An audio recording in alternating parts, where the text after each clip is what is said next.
it will remain. Kaya tayo po'y manalangin.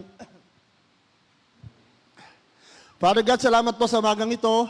Naniwala po kami na you are here with us. Lord, nasa dalawa tatlo nagkatipon sa iyong pangalan, you are in the midst. So Lord, we also pray sa mga paparating pa lang. I pray that you will just have them clear the way for them to get here right in time, O God, para makasama po namin sa aming gawain ngayon, Lord, na alam po namin na tinakdama upang kami matuto, Lord, o maging malakas pa sa pag-ibig at tunay na maging matatag ang aming mga magsasama at ang aming relasyon sa iyo, Panginoon. Kaya sa umagang ito, salamat po sa aming mga kaibigan from the Hub of Christ na nandito ngayon at sa bawat sana na galing man kung saan-saan, Lord. Alam po namin, pinagsama mo kami, Panginoon, because we are stronger together, O God. With you, Lord, naniwala po kami na ikaw po ang pagpupuno ng yung biyaya, ng yung presensya sa lugar na ito. Maliwalhati ka sa lahat ng mangyayari sa maghapon ito. Sa pangalan ni Jesus, ang lahat ay magsabi ng Amen. Amen, Amen. So tayo po'y muna magpuri sa Panginoon and then we will proceed sa ating couples conference.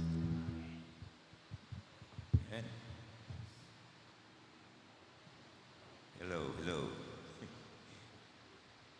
Yan, purihin po natin ang Panginoon. Thank you, Lord.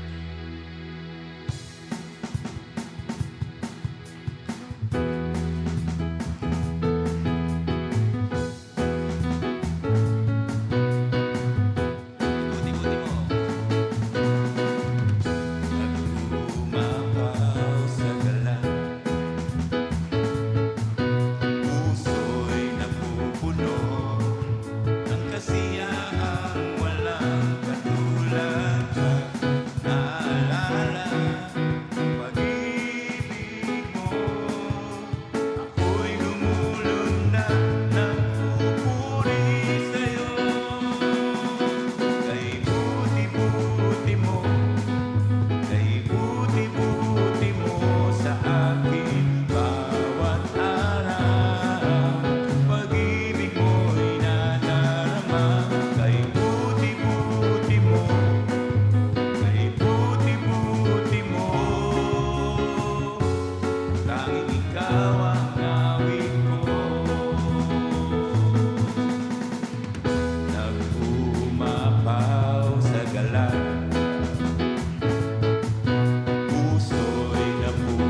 kalakip ng awitin.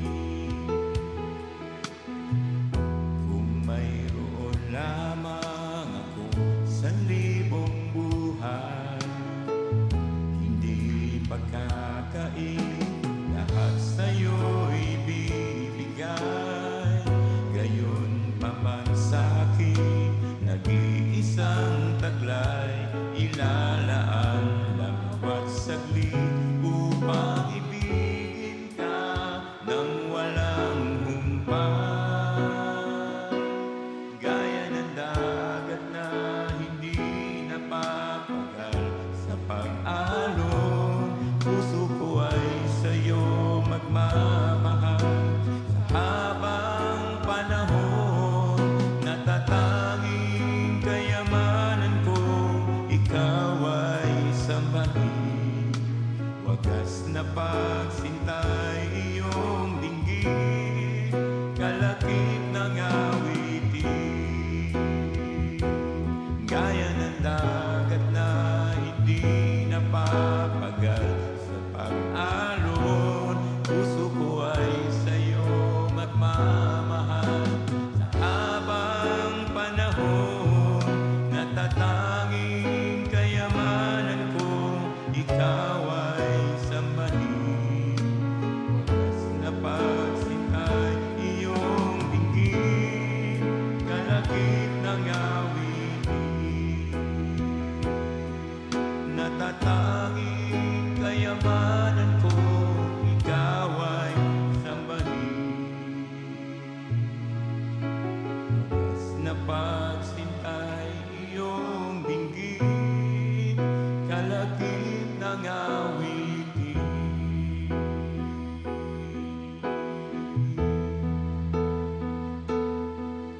Sa umaga pagkagising, ngalan mo'y pupurihin. Puso ko'y laging mayawin para sa'yo. Lagi kong nararanasan katapatan mong walang hanggan. Pag-ibig mo'y laging sariwa sa bawat araw. Hindi ako magsasawang purihin ka. Buong puso't lakas, minamahal kita. Laging aawitin pag-ibig mo sa'kin, Panginoong Yesus. Purihin ka sa umaga pagkagising. Sige, awitin mo sa Panginoon. Hallelujah. Puso ko'y laging mayawin para sa'yo. Lagi kong nararanasan pag-ibig mo'y laging sariwa sa bawat araw. Hindi ako magsasawa. Hindi ako magsasawa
katulad ng aming awit, gaya ng dagat na hindi napapagal sa pag-aalon. Kami ay mayroong awit sa iyo.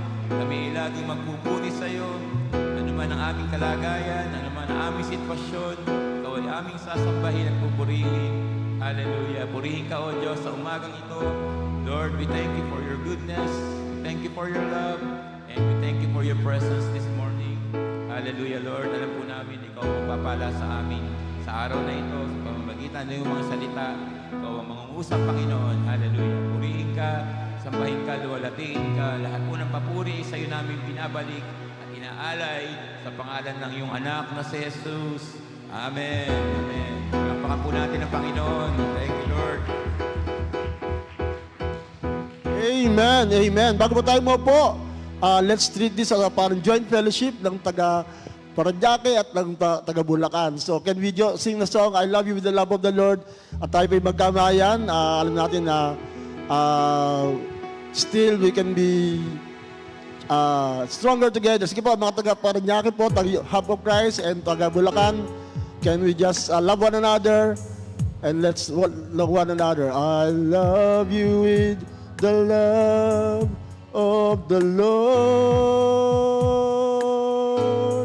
Yes, I love you with the love of the Lord. I can see in you the glory of my King. Yes, I love you with the love of the Lord. Oh, I love you with the love of the Lord. Yes, I love you with the love of the Lord. I can see in you the glory of my King. Yes, I love you with the love of the Lord. Amen. Yes, amen. Praise God. Hallelujah. Yan, alam po natin na alam natin there's strength in numbers, but God is more interested in the hearts of people na interesado. Sabi nga kanina ay this God's appointed time. So sino nandito ngayon ay day para sa iyo. At sa mga alam na, sa mga parating pa lang, hopefully they can catch up. Ay alam po natin na sila makakatagat ng mga blessing na para sa atin for this day. So let's be excited. And without further ado, let's welcome the Hub of Christ Ministry para sa ating Stronger Together Couples Conference. Yan. At ibigyan na po natin sa kanilang kay Pastor May Campoy para po. Palapakan po natin sa Pastor May na talaga naging kaibigan na po natin. Sila po nakakarating kung saan, pero po, they chose to be here at this appointed time. Wow! Salamat sa Diyos. Pwede ba nating pagtulungan yung lamesa ilagay sa gitna? Wala pang ikakasal ngayon, di ba? Gitna po tayo. Anak, tulong kayo, anak. Yung table, gitna. Yan. Salamat. At yung mga bagong dating, dito nyo sila paupuin. Buhatin nyo po yung table. Na, yung pong mga bagong dating, dito po kayo. Ilapit nyo yung mga lamesa. Salamat. Ang galing. Sakto yung pagdating ninyo. Pati yung nandyan, ilapit nyo siguro ng konti dito. Ito, ilapit nyo ng konti. Sige po, huwag kayong mahiya. Pwede po kayong umupo dito sa gitna. Yung pong mga nasa dulo, dito po kayo. Ayan, okay na. Huwag masyadong malayo naman sa hangin. Salamat. Very good. Ayan. Anak, lipat kayo dito. Architect, dito kayo.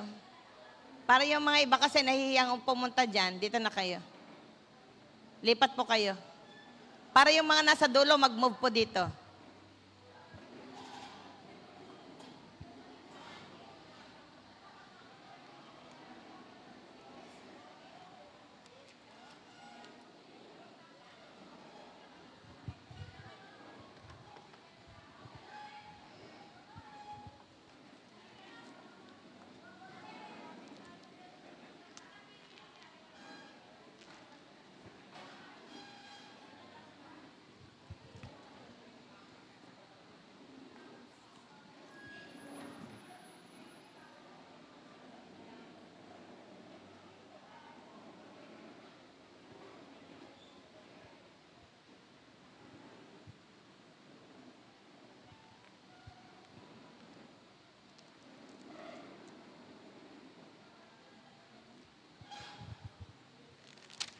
Ayan. Yung pong mga nandoon, pwede po kayo lumipat dito.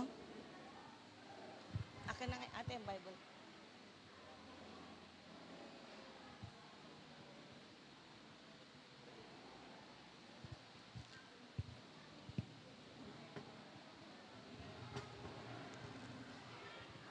Okay. So, pwede na tayong magsimula. Dito po, lipat lang po dito yung iba. Occupy niyo po ito para pag may mga dumating, dyan na po sila sa likod. Para wala nang lakad. Lipat po kayo dito, Nay. Anak, palipatin mo nga sila. Para pag may mga dumating, meron na. Ang galing Sabihin mo, tumakbo sila, magsisimula na ako. Sayang pagka nagsimula at wala pa sila dito. Sige po, anong oras na ba? Tama ba yung relo natin? 1:30 na? Pauwi na tayo niyan. Parang uuwi na tayo Magandang umaga po sa inyong lahat. We miss you all. Hello, good morning. Una, sorry sa inyo, Pastor John. Maraming sorry talaga. Kasi matutuloy, hindi matutuloy, hanggang natuloy. Talagang mahal na mahal tayo ng Panginoon. Mahal na mahal kayo ng Diyos. Sobra yung pagmamahal ng Panginoon dito sa simbahang ito. Kaya nagpa-cancel kasi kami dahil may bigla kaming dumating na bisita galing ng South Korea. Yun yung chairman ng Billion Soul Harvest, dumating po sila. So, ako naman ay nanggaling ng Davao, nag-open kami ng church sa Davao, dumiretso ako ng Iligan. Kaya kami ni Pastor Dong ay eye to eye. Alam niyo ibig sabihin ng eye to eye? Ako ay nasa Iligan, siya ay nasa Iloilo.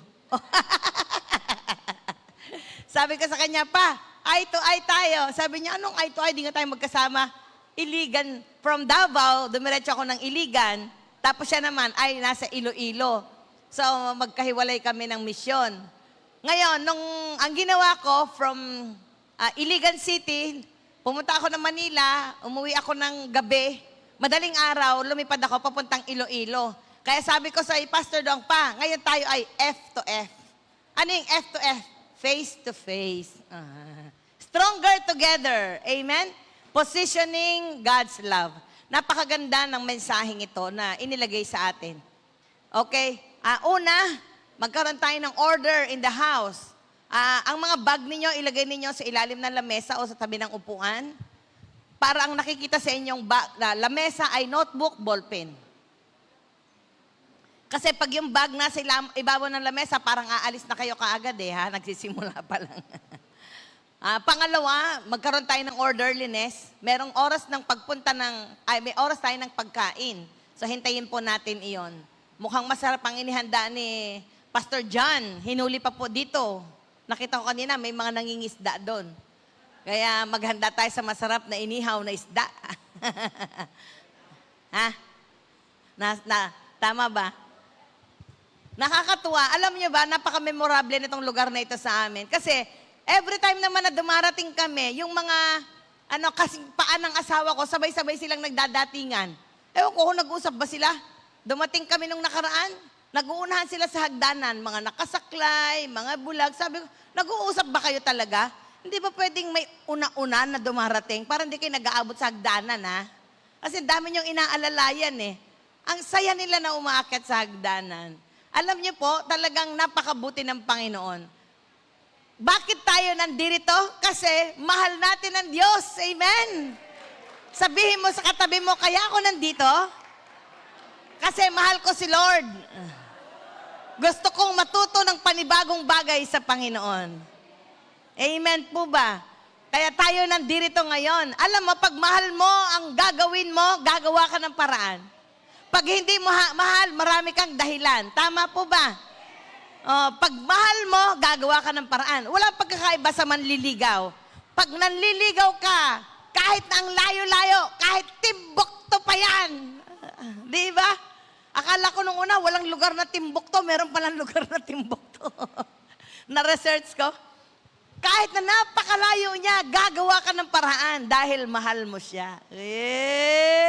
Katabi mo ba yung asawa mo? Tanungin mo sa mister mo, totoo ba yan? Huwag ka namang sasagot na, 50 years na nga tayong kasal. 30 years na nga tayong kasal. Huwag kayong sumasagot na ganon, kaya nawawala ang sigla ng pagsasama ninyo eh. Walang ganunan. Huwag niyo papatayin yung kasiglahan. Yan. Pagka sinabing, totoo ba na sinuyo mo ako noon? Tapos tanungin mo siya ulit, bakit ngayon? Hindi mo na ako sinusuyo. Wala ulit ganunan. Ang sasabihin mo sa kanya, ang lalaki, ang trabaho niyan, manuyo. Anong sabi ng mga babae? Ang babae, pag binigyan mo ng bulaklak, kahit pag bulaklak yan ng kangkong, pag binigyan mo ng bulaklak, iba saya niyan. Kahit bulaklak pa ng kalabasa, ewan ko ba naman itong mga lalaki na to? Napakasimple lang ng kaligayahan, hindi pa kayang ibigay. Eh di lalo na pag hinanapan namin kayo na mas mahirap pa. Stronger together. Let's put order in the house. Tayo namang mga babae, babawi naman ng mga lalaki, Kailangan pantay. Kasi baka mamaya, pag hindi fair fight, delikado ako sa asawa ko mamaya pag uwi. Sasabihin sa akin ni Pastor Dong, Ma, may kulang ka. Hindi, kukumpletohin natin. Tayong mga babae, it's our nature na sinusuyo. Napaka-nature natin na pag lumapit yung mga mister natin at nilambing tayo, alam mo ba yung pagod mo na nawawala? Pagka na-appreciate naman lang yung iniluto mo kahit na hindi masarap, sabihin, wow, sarap, kahit na sabihin fake. Mga lalaki, kapag ang babae na-appreciate, hinahagod ang puso. Pero pag hindi mo na-appreciate, naglaban na, nagluto na, pinagplansya ka pa, nood ka lang ng nood ng TV, mamaya babalibagin ka niya, bahala kang kumain pagkain mo. Ipainit mo yung ulam, kanina pa yan mainit. Ang isasagot sa iyo, hindi maganda. Kaya, hindi nagiging stronger together, away together yon. It's a fair fight. Away gusto mo, Ganda ng introduction ko, ano? Pag ang lalaki naman, ito naman sila. Gusto niyo malaman paano hagurin ang puso ng lalaki? Isa pang tip. Sa babae, kailangan puro lalaki maturuan talaga itong mga lalaking to, Gusto niyo ng mapayapang bukas? Mapayapang umaga? Si Pastor Dong, tuwing umaga, ang ginagawa niya sa akin, nahawakan ng aking noo. Pinipray over niya, Lord, hawakan mo isip ng asawa ko. Kasi pagkagising niyan, ang dami nang iniisip. Pupunta ng church, may assignment, etc., magluluto. Ganyan ang misis. Kung ang lalaki, alam mo ang sikreto, i-pray over mo, Lord, maging mapayapa. Sa gitna ng karami niyang gagawin, payapain mo. Kasi pag walang kapayapaan yan, at hindi ka nag-ayos yan, delikado ka dyan. Tama ba mga lalaki? Wala kang kasalanan, bigla kang nagkaroon ng kasalanan. Kasalanan ng anak mo, kasalanan mo. Yang anak mo, sasabihin sa'yo. Kaya, ililihens niyo mga misis. Pagkatapos mo siyang ilihens, yakapin mo siya. Sasabihin mo sa kanya, mahal, panibagong hamon, paglabas natin ng kwarto, manalangin tayo. Tama ba? Alam mo ba, sa napakasimpleng gesture na gagawin ninyong mga lalaki, ang babae, kahit hindi kayang buhatin, mabubuhat nila. Alam mo bakit? Na ibigay mo yung nararapat na pagmamahal. Binuhat mo siya ng iyong yakap. Ba't yung mga lalaki nakasimangot? Ano daw? Pambabae. Siyempre, kailangan mo na kayong turuan. Kasi akala nyo kasi itong mga babae maaarte. Hindi yan totoo. Pwede mo bang sabihin maarte yung natural na gawain? It's a natural thing. This is how God created us. Ganito kami nilikha ng Diyos Tama po ba? At tayo naman mga babae. Alam mo ba, tayo mga babae, talagang natural natin. Ang dami natin kayang gawin, isipin, at sa lima, sa isang gawain, sunod-sunod kaya natin. Ang mga lalaki, iba sila. Kaya sila nakafocus. So, don't blame them. Pagka sila nakaupo, yun lang ang ginagawa nila. Huwag mo silang pwersahin doon kasi It's a natural thing. Ganun talaga sila. Pag nanood ng TV, ayaw pa nila kumain. Natural. Sila talaga yun. Gusto nilang kainin yung pinapanood nila kaysa yung pagkain ni kakainin. Kaya huwag kang magalit. Pag alam mo, nakapokus na siya sa ginagawa niya, dalhin mo na lang yung pagkain, hayaan mo na siyang mag-enjoy. Kasi ganyan sila. It's their nature. Pag sila yung nagmamaneho, huwag mo silang guluhin. Nature nila yan. Kaya sila nakafocus. Nakafocus silang palagi sa isang ginagawa. So, ang natural ng mga lalaki, alam mo kung ano, huwag mo silang aawayin ng salita. Nagagalit sila sa atin pag nagsasalita tayo laban sa kanila. Nagagalit sila sa atin pag hindi natin na-appreciate ang mga nagawa nila. Pag ang na-highlight natin ang lahat ng kapalpakan nila noong 5 taon, noong 10 taon, noong 20 years ago, hindi mo na nakalimutan. Alam mo ba, ginagalit mo sila. Gusto mo ng isang stronger family, maging mapayapang pamilya, masanay po tayo na gawin kung ano yung original design ng Panginoon. Respect and honor. Pag ang lalaki, nirerespeto natin, iginagalang natin, alam niyo po ba, bibit-bitin nila tayo ng kanilang pagmamahal. At wag po tayong demanding. Kasi pag napaka-demanding po natin, ibang klase yung mangyayari sa pamilya natin. Stronger together. Sino sa inyo naka-attend ng part 1? Taas ang inyong kamay. Wow, congratulations. Sino naman yung first time na umattend ngayon? Ayan, first time nyo. Sa mga hindi po nakakakilala, ako po si Pastora May Campoy. Asawa ko po si Pastor Dong, yung naka-wheelchair dyan, nagala ng gala. Di ko alam sana naman ba yun. Nung napangasawa ko si Pastor Dong, na wala pang siya wheelchair, ilagay mo sa isang tabi, aabutan mo nandun pa rin. Ngayon, hindi mo na pwedeng ilagay sa isang tabi. Ako na lagi naghihintay sa kanya. Dati, kahit na wala pa siyang wheelchair, pag iniwanan ko siya sa isang tabi, nakikita ko siya. Nung tumatagal na, kalaunan, kung saan na kami nagmi-mission na mag-asawa, marami nakakakilala sa kanya. Alam mo ba, pag iwanan mo sa isang tabi, mamaya nawawala na siya, naroon na sa coffee shop. Alam ko naman kung saan siya nagpupunta kasi may nag-i-invite sa kanya. So, ngayong September, 31 years na kaming kasal, 4 ang aming anak. Palakpakan natin ang Panginoon. Itong kahoy, kaya mo masasabi na malakas siya pag pinukpok mo ng ganyan, hindi siya nasisira, tama. Kaya nagiging, sasabihin mong stronger together ang mag-asawa dahil ang daming humampas na pagsubok dyan. Ang daming bagyo, hampas, iyak, ang daming nanakit, ang daming gustong magpahiwalay, ilang beses nang gustong maghiwalay, ang daming mga pangit na pangyayari, may third party na involved, walang pera, etc., etc., etc. And yet, until today, magkasama pa kayo. Congratulations, you are stronger together.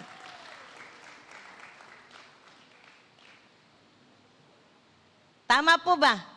Yan ang strong. Akala ng iba, ang stronger together, yung nakikita mo sa TV, yung napapanood mo ng mga celebrity. Kaya sila tinawag na celebrity, kaya sila tinawag ng mga artista. Kasi it's an art. Iaarte nila yung hindi totoo kasi hindi sila yun. Iaarte nila yung hindi totoong nangyayari sa buhay nila kahit tinawag silang mga artista. It's an art. They are artists. Performer sila. Pero ang totoo, bakit pagka nakita mo sa totoong buhay, yung mga balita, kakakasal lang, 5 milyon ang ginastos, 10 milyon ang ginastos, wala pang isang taon naghiwalay na sila. Kasi it's an art. Ang ginagawa nila, negosyo, nagawa ng pelikula. So sa paggawa ng hindi totoo, kumikita sila. Pero ang totoong buhay, may pera sila, pero hiwalay sila. So those art are made of fantasies. Wala siyang katotohanan. Ang totoong matibay, ang totoong malakas, ang totoong pinagpala ng Diyos ay walang iba kung hindi yung dumaan sa matitinding bagyo at pagsubok na nanatiling tapat, magkatapat, na nanatiling magkapit-bisig. Na minsan kahit ng ulam ay simple lang, ang mahalaga, magkasama pa rin kayo. And till death do us part. Amen po ba? Meron akong tatawaging 3 na magpapatotoo sa inyo, pero bago ko sila tawagin, gusto ko lang sa inyong basahin itong 1 John chapter 4 verse 16. Sabi ng 1 John 4:16. Buksan niyo po ang inyong mga Bible.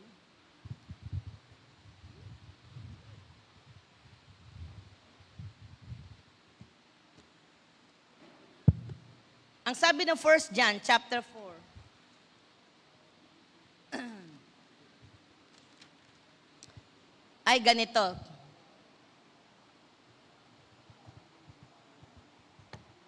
Nalalaman nating tayo iniibig ng Diyos at lubos tayong nananalig sa katotohanan ito. Ang Diyos ay pag-ibig. Basahin natin mula sa verse 7. Mga minamahal, mag-ibigan tayo sapagkat mula sa Diyos ang pag-ibig. Sabihin mo sa katabi mo, mag-ibigan tayo. So mula sa Diyos ang pag-ibig, hindi tayo ang author of love. Sinong author of love? Si Lord. Amen. Sabi niya, mga minamahal, mag-ibigan tayo sapagkat mula sa Diyos ang pag-ibig. Ang bawat umiibig ay anak ng Diyos at kumikilala sa Diyos. Ang hindi umiibig ay hindi kumikilala sa Diyos, sapagkat ang Diyos ay pag-ibig. Inihayag ng Diyos ang kanyang pag-ibig sa atin nang isugo niya sa mundo ang kanyang kaisa-isang anak upang magkaroon tayo ng buhay sa pamamagitan niya. Ito ang pag-ibig. Hindi sa iniibig natin ng Diyos, kundi tayo ang inibig ng Diyos. Kung hindi tayo ang inibig niya at isinugo niya ang kanyang anak upang maging handog para mapatawad ang ating mga kasalanan. Imaginein mo yon, ang Diyos, ang author of love, at dahil siyang author of love, ibinigay niya ang kanyang anak na si Jesus para ikaw at ako ay mapatawad sa ating mga kasalanan upang tayo ay makalapit sa Kanya. Amen? Dahil ang kasalanan na nagpahiwalay sa atin sa Diyos. Verse 11, mga minamahal, dahil ganoon kadakila ang pag-ibig ng Diyos sa atin, dapat din tayong magmahalan. Kailan may walang pangtaong nakakita sa Diyos, ngunit kung tayo'y nag-iibigan, nasa atin ang Diyos at nagiging ganap sa atin ang kanyang pag-ibig. Nalalaman nating nananatili tayo sa Diyos at siya naman sa atin sapagkat pinagkalooban niya tayo ng kanyang espiritu. Nakita namin at pinatotohanang isinugo ng Ama ang kanyang anak upang iligtas ang sanlibutan. Ang nagpapahayag na si Jesus, ang anak ng Diyos, ay nananahan sa Diyos at ang Diyos naman nananahan sa kanya. Verse 16, nalalaman nating tayo iniibig ng Diyos at lubos tayong nananalig sa katotohanan ito. Ang Diyos ay pag-ibig. Ang nagpapatuloy na umiibig ay nananatili sa Diyos at ang Diyos naman ay nananatili sa Kanya. Verse 17, ang pag-ibig ay nagiging ganap sa atin, kaya't hindi natin kinatatakutan ng araw ng paghuhukom. Sapagkat tayo tulad ni Kristo, kahit nasa daigdig pang ito, walang kasamang takot ang pag-ibig at pinapawi ng ganap na pag-ibig ang anumang pagkatakot. Hindi paganap ang pag-ibig ng sinumang natatakot, sapagkat ang takot ay kaugnay ng parusa. Verse 19, tayo'y umiibig sapagkat ang Diyos ang unang umibig sa atin. Ang nagsasabing iniibig ko ang Diyos, subalit napupuot naman sa kanyang kapatid ay isang sinungaling. Kung ang kapatid na kanyang nakikita ay hindi niya magawang ibigin, paano niya maiibig ang Diyos na hindi niya nakikita? Ito ang utos na ibinigay sa atin ni Kristo. Ang umiibig sa Diyos ay dapat ding umiibig sa kanyang mga kapatid. Amen po ba? Ang pinaka-foundation ng lahat ng ating ginagawa ay pag-ibig.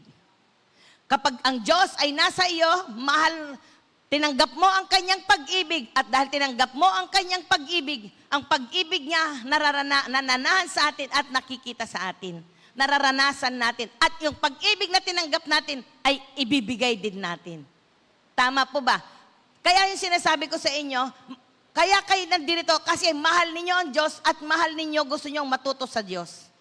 If you love what you do, kahit na gaano kahirap ang pinagdaraanan mo, mananatili ka kasi gagawa ka ng paraan dahil gusto mo yung ginagawa mo, mahal mo ang ginagawa mo. Alam niyo ba, maraming mga tao, kaya hindi na tumatagal maging sa paglilingkod dahil nawala ang first love. Kaya ang sabi ni Jesus, go back to your first love. Bumalik ka sa iyong first love. Kung ang first love mo dati, nag-i-invite ka ng mga tao, nag-aakay ka ng mga tao, bumalik ka doon, gawin mo yon. Alam mo bakit? Ang nagbibigay ng tunay na satisfaction pag may nakita kang buhay na nabubuo na iba. Kaya nawawala ang sigla mo sa paglilingkod kasi nawala ka sa iyong first love. Ang first love mo i-share si Jesus.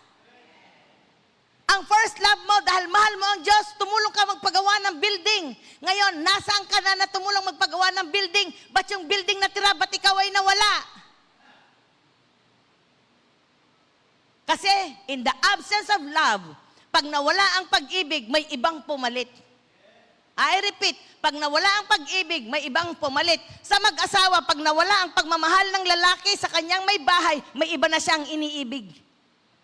Sa babae, pag nawala ang pag-ibig mo kay mister, may iba ka nang iniibig. Hindi man lalaki, hindi man babae, ipinagpalit mo sa bagay ang pinakamahalaga sa iyong buhay. Alin ang mas mahalaga, bagay o buhay? Alin ang minahal ng Diyos, bagay o buhay? Ang minahal ba ng Diyos ay mundo o ang tao? Kung ang tao ang minahal ng Diyos, huwag mong mahalin ang bagay kapalit ng buhay. Mahalin mo ang buhay kaysa bagay. Kaya kapag ang buhay ay nawala, lahat ng bagay ay nawawala. Pero kapag ang bagay ay nawala at ang buhay ay mayroon pa, yung buhay na nagmamahal, mabubuo yan, lalakas yan, titibay yan sa pangalan ni Jesus. Palakpakan natin ang Panginoon.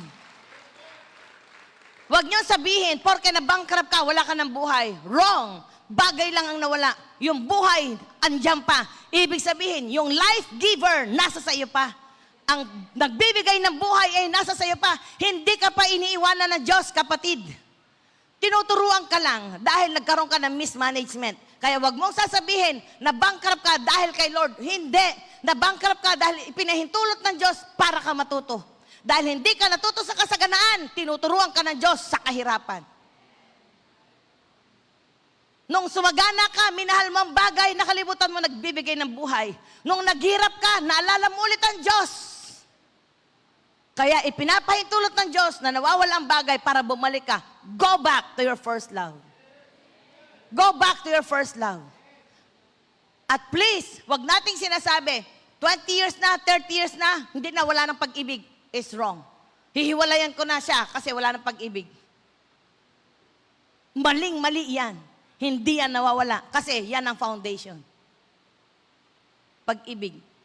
Stronger together. What is your baseline? What is your foundation?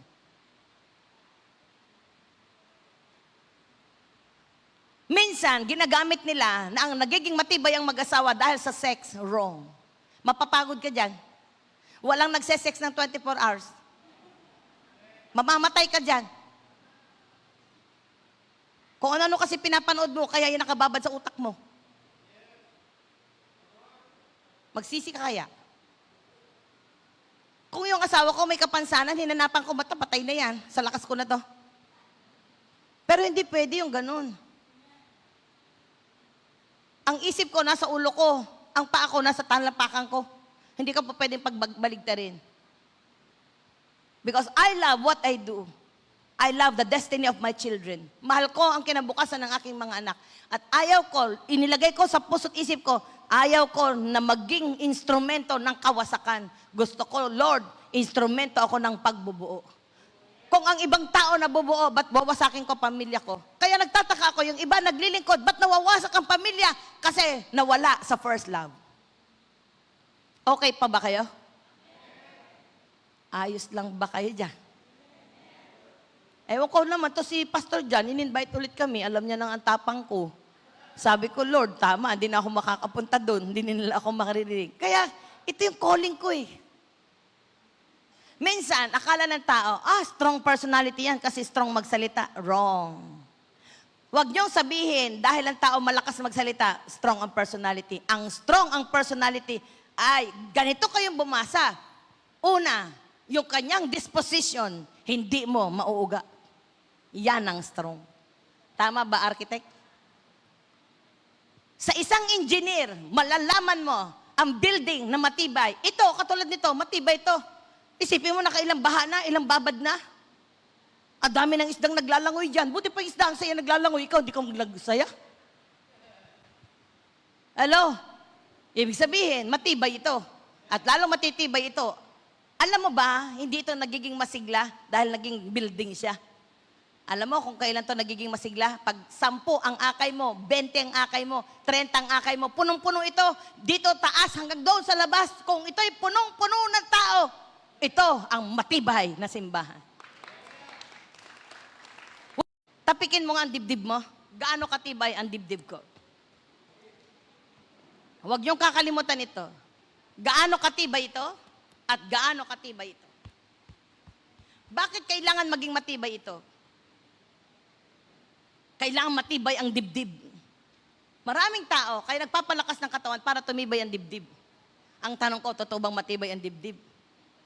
Ang matibay, hindi dibdib. Ang matibay yung nasa loob. Dahil ang katawan ng asawa ko, hindi matibay ang dibdib nun. Hindi na ako lalayo. Pag matibay ang dibdib mo, kahit na nakakatakot ang sasabihin sa iyo, yung disposition mo, matatag ka lang. Lagi mong sinasabi, ano ang problema na wala ang solusyon? Lahat ng problema ay may solusyon. Bakit kasama ko ang Diyos? Na magbibigay ng solusyon. Kahit na may pangit na balita, kahit may masamang balita, kahit anong naririnig, matibay ka. Kahit ang problema pa ay asawa mo, kahit ang problema ay mga anak mo, kahit ang problema pa ay mga nasa paligid sa'yo, kahit ang problema ay church, matibay ka, matatag ka. Alam mo, doon masasabi, this person is strong. Hindi dahil yung external, kundi yung spirit niya, yung disposition niya. Kaya sa iyong posisyon, ano ang iyong disposisyon? Sa mag-asawa, ano ang inyong disposisyon sa inyong pagsasama? Hindi na tapos lang kayong ikinasal, that's it, tapos na. No, lalaki, kahit na 10 years, 20 years, 50 years na kayo mag-asawa, suyuin niyo pa rin ang inyong mga misis. Doon yumayabong, o tignan mo, yan, it's a natural thing. Hindi kaartehan yan.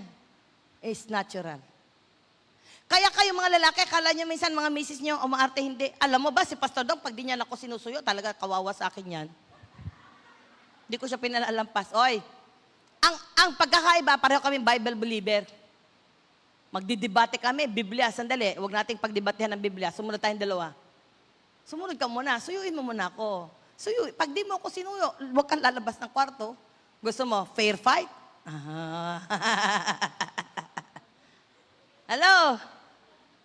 So, ang pagiging strong, hindi dahil malakas ang katawan, hindi dahil malakas ang boses, hindi dahil sigaw ka ng sigaw, hindi dahil lagi kang nananakot, kaya ka strong. Wrong! Maling strength yan, maling strong yan, maling definition. Ang totoong strong, ano ang disposition mo? Wow.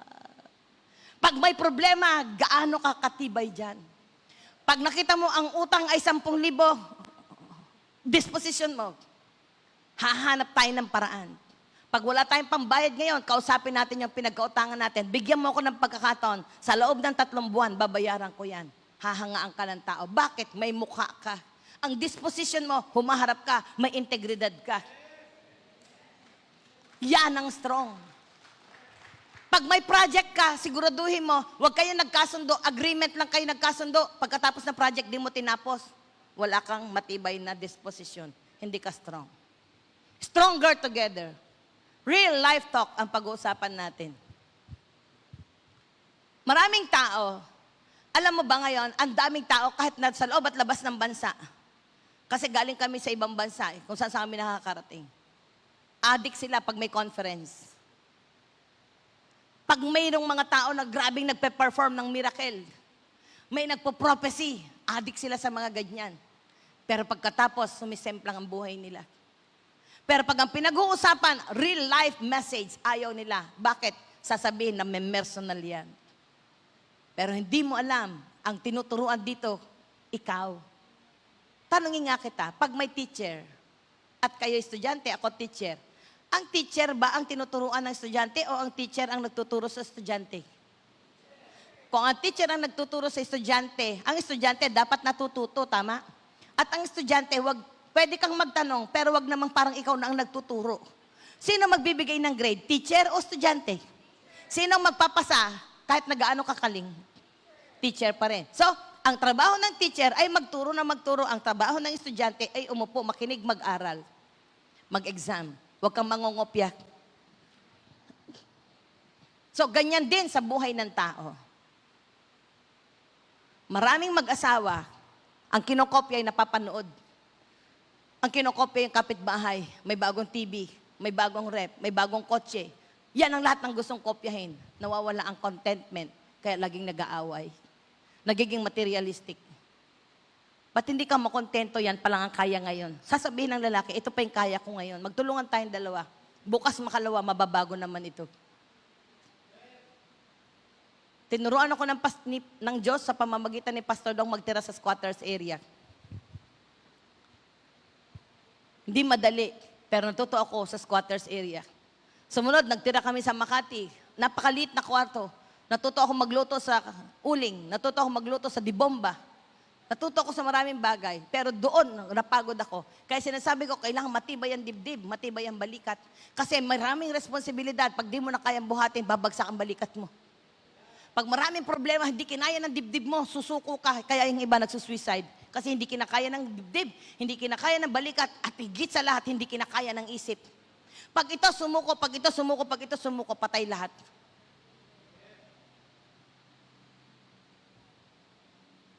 Alo? Okay pa kayo? Kaya napakahalaga ng spirit. Mamaya magtuturo si Pastor Dong ng mga deep things. Mga principles na kailangan natin.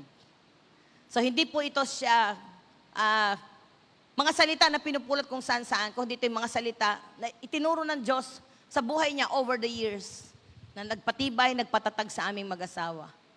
Amen po ba? Pero bago yan, gusto ko muna tawagin, meron akong mga kasama dito na magpapatotoo sa inyo. Huwag kayong mag-alala, maiigsi lang ang patotoo nila. Pero you will learn from them. Matututo po kayo. Makinig po kayo. 3 sila na magpapatotoo. Una, sa Ate Mila. Halika, Ate Mila. Yan. Sa Ate Mila po siya ay balo. Balo siya. Paano magiging strong ang isang balo? Balo siya. Iniwanan siya ng asawa niya ng negosyo. Bahala siyang magkwento. Sa Ate Geraldine, ang asawa niya ngayon ay nasa Amerika. Hindi naman siya balo, yung asawa niya nasa Amerika. Hindi sila naghiwalay, kundi naglayo. Hindi sila naghiwalay, naglayo lang ng lugar. Kasi kailangan maghanap buhay. Meron din siyang kakaibang kwento. At ang kasunod ay yung hipag ko, si Ate Angie. Ate ni Pastor Dong. Ang napangasawa naman ng hipag ko ay seaman. Alam niyo na, pag seaman, either 1 month lang uwi o 3 months. So, hindi ko alam, bahala na din siya magkwento. After nito nilang magpatotoo, tatawagin natin yung mag-asawang speaker natin. After po nito, ng patotoo nila. Amen po? So, okay po ba kayo? Ma-bless kayo sa kanilang mga patotoo. Ayan, isang pinagpalang umaga po sa lahat. Ang hina naman po ng palakpak. Ayan, salamat. Salamat sa aming mga magulang na kami ay laging isinasama sa ganitong mga misyon. At tunay naman nga po na kami ay dito lumalakas.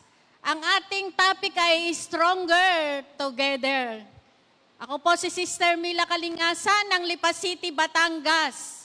Yan, napunta po ako ng Parañaque, doon po kami nag-church. From Batangas to Parañaque, 2 hours lang naman po. Tapos punta dito, ano po? At ako po ay 59 years old na. Ang ating topic na ito is Stronger Together. Paano ako magiging strong? Wala na akong partner sa buhay, di ba po? Pero salamat po sa Panginoon dahil tunay na ang kalakasan ay siya ang nagbibigay. Amen po. 8 years na po akong balo. At syempre, bilang nakikita ko na may mga partner, ako ay pilay. Dahil wala akong partner, mga problema sa anak. Hindi ko po talaga ako ang nanay, ako ang tatay. Kaya masasabi ko na, ako ba ay strong? Sino po makakasagot? Ako po ba ay strong? Yes, kasi kasama ko ang Panginoon. Diba? Kita niyo po, bilang isang balo na nanay at tatay, hindi po ako tumigil. Ang kalakasan po ng Panginoon ang aking hiningi. Kalakasan na talaga naman na natagpuan ko kung saan po ako naroroon. Alam niyo po, namatay ang aking asawa na, meron po siyang last will. namatay po siya ng, kasi kami po'y galing sa church, Sunday po yun. Doon po siya, nagpupuri siya, di niyo po akalain na siya'y mawawala. Alam niyo nung after po ng service, kami po ay pupunta meron po kaming ipagpe-pray sa Tagaytay, pero hindi na po kami nakarating sa Tagaytay at siya po ay sa ospital na namin dinala. 12 hours lang po kami sa ospital. Pero bago po siya nawala, nagsulat siya. Ang sabi niya, kung saan kami iniwan, doon kami. Kasi noong buhay pa siya, sinasabi niya na hindi kami nagkamali ng simbahan na napuntahan. At alam niyo po, talagang yun po yung pinanghawakan ko na hanggang sa ngayon, minsan pag ako ay nanlulupaypay, sinasabi sa amin ng aming magulang, ano ang sabi ng asawa mo? Ayun lang po, talagang binibigyan ako ng kalakasan ng Panginoon. Hindi po talaga ako tumigil. Kaya salamat sa mga magulang na nagpakamagulang sa aming mag-iina, si Pastor May at si Pastor Dong, na hindi nagsawa para kami ay alalayan, kahit na kami ay ando ng bunot, bakbak, ano ba yung 5 binayan? Binat, bakbak, bunot, at alam niyo po, may blessing. Yun po yung nangyari sa amin. Na kahit hindi namin naintindihan, sumunod kami. Kaya sino po mag-aakala na ang isang balo ay magiging mahina? Di ba po? Malakas. At talaga naman pong napagtagumpayan naming mag-iina ang hamon ng buhay. Kaya salamat sa Panginoon dahil may Diyos tayo na nagbibigay ng lakas, nagbibigay ng karunungan. At ngayon po, alam niyo po, may anak na po akong magmimisyon papunta ng Bangkok, Thailand. Aalis na po sila sa March 29. Nandyan po sila, mag-anak, may kasamang baby. Na siya po talaga na patuloy na tumutulong din po sa aming mga magulang, kay Pastor Med, Pastor Dong. Kaya may pagsisigawan ko po, ang Diyos ay buhay sa aming mga buhay. Amen. Kaya naman salamat po sa inyong lahat at nawa napagpala po kayo ngayong umagang ito. Ayan, napakasaya talaga ng together. Ayan, patotoo ng ating kapatid, di po ba? So ako po pala si Sister Geraldine Caico. Ayan. Stronger together daw kami. Noong lumang buhay po namin, stronger together po kami ng asawa ko in crime. Yun po, kasi alam niyo po, sa lumang buhay po namin, scammer po kami. Yun yung gumagamit po kami ng mga credit cards na hindi po sa amin. Kasi may nasalihan po kaming isang grupo noon na hindi po, basta yung sa amin kasi kumita lang. Wala po kaming pakialam kung anong klaseng trabaho, basta pag-uusapan ay pera po. So that time na napasali kami dyan, lahat po ng aming mga ginagawa, wala po ang Panginoon. Hindi po namin kilala ang Panginoon kasi ang pera po ang aming Diyos that time. So, yun yung masasabi kong stronger together po kami ng asawa ko doon sa mga ginagawang hindi kalugod-lugod sa Panginoon. At yun po, umabot po kami na yung asawa ko po ay dati naman po talaga siyang Kristiyano na nakakakilala siya sa Panginoon sa ibang bansa pa. So pag uwi niya dito sa Pilipinas, wala po siyang alam gawin, wala po siyang alam kung paano maghanap buhay. Pumasok po siya sa ganong estado ng hanap buhay. So siyempre, asawa ko siya, sinali niya na rin po ako. Kaya stronger nga kaming dalawa. Pero alam niyo po, hanggang nag-international din po kami that time, 'di ba? Pero alam niyo po, lahat nakakarating kami ng mga Hong Kong, mga Indonesia, Asian natin. Pumupunta kami sa mga ganun kasi malawak na po talaga ang ganong connection sa ganong larangan ng mga trabahong hindi nakakalugod sa Panginoon. Pero po, alam nyo po, dumating po kami sa point na ang asawa ko po ay nagkaroon po ng colon cancer. Doon po, ni-revive ng Panginoon yung kanyang pananampalataya that time. Na hanggang sa umabot po kami, ang colon cancer po ay hindi po madali. Hindi madali pag nakagkaroon ka ng ganyan kasi milyon po ang igugugol mo na pera. Hanggang sa umabot kami, yung mga kinita din namin noon, na-wash out po lahat yan. Nawala. Hanggang sa nagkautang pa po kami, na sagad-sagad. As in zero balance, na ang natira po sa amin ay pananampalataya na lang sa Panginoon. Hanggang po, dinala po kami ang aming mga paa doon sa ating simbahan ngayon, sa The Hub of Christ. 10 years na po kami sa The Hub of Christ. Pero alam niyo po anong ginawa ng Panginoon?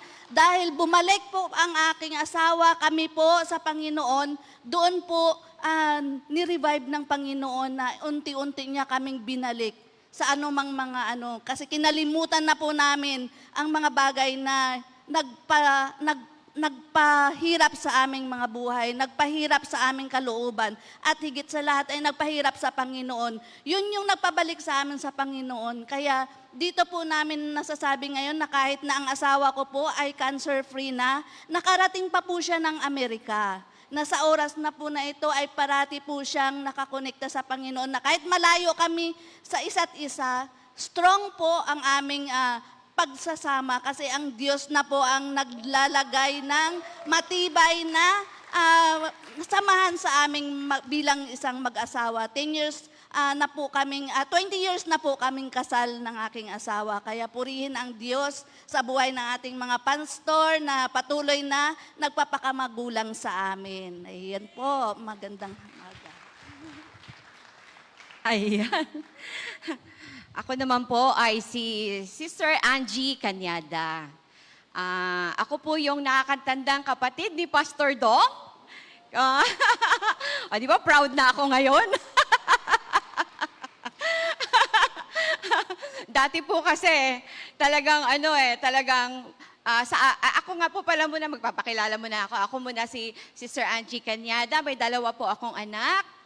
Ayan, yung isa kong anak na si Jel nasa Amerika, kaya nasa LFC shuttle po siya, si Jel. Siya po talaga ang ginamit ng Panginoon, kaya kami nakakonect sa LFC. Yan, kay Bishop Israel Sanoy. Ayan, kaya masaya po akong nakatayo muli dito. Hindi pala muli, nakatayo dito sa LFC Kalumpit. Ayan, ang topic po natin ay Stronger Together. Kami naman po mag-asawa ay 41 years na mag-asawa.